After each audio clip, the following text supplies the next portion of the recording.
While the number of female Fortune 500 executives are increasing, they still are outnumbered significantly by their male counterparts. In 2021, only 41 out of 500 executives were female. Using a 95% confidence level and the p-value critical value methods, test the claim that less than 10% of Fortune 500 CEOs are women. Our claim involves a population proportion, rho, to be less than 0.10.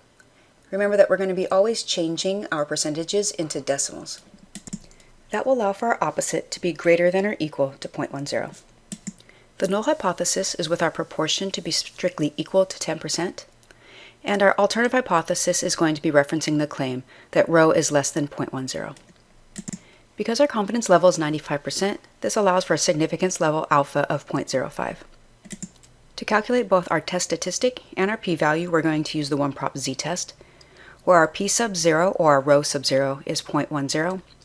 Our x is the 41 female executives, n is going to be our 500 Fortune CEOs, and our proportion is going to be less than p sub 0.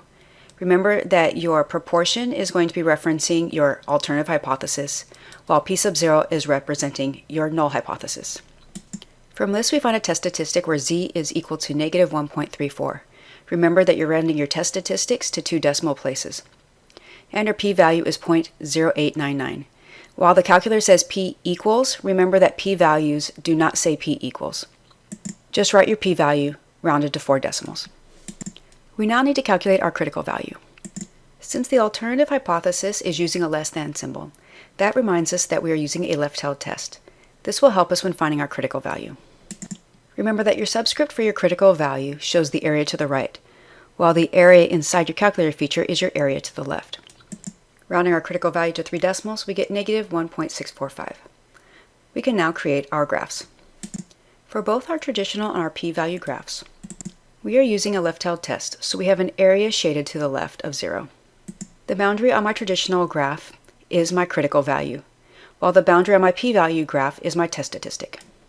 I can then label my p-value on my p-value graph, my rejection and fail to rejection zones on my traditional graph, and then put my test statistic on the number line on my traditional graph to determine that this now falls in the fail to rejection area. I want to be able to verify that I'm going to fail to reject the null hypothesis by using the p-value test.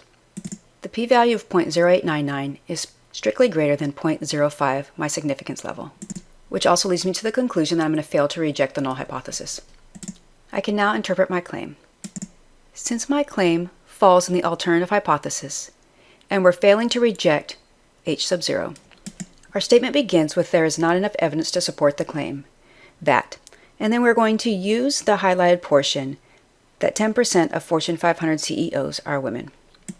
Remember that we are only working with a 95% confidence level, so increasing our confidence may change our interpretation and our result.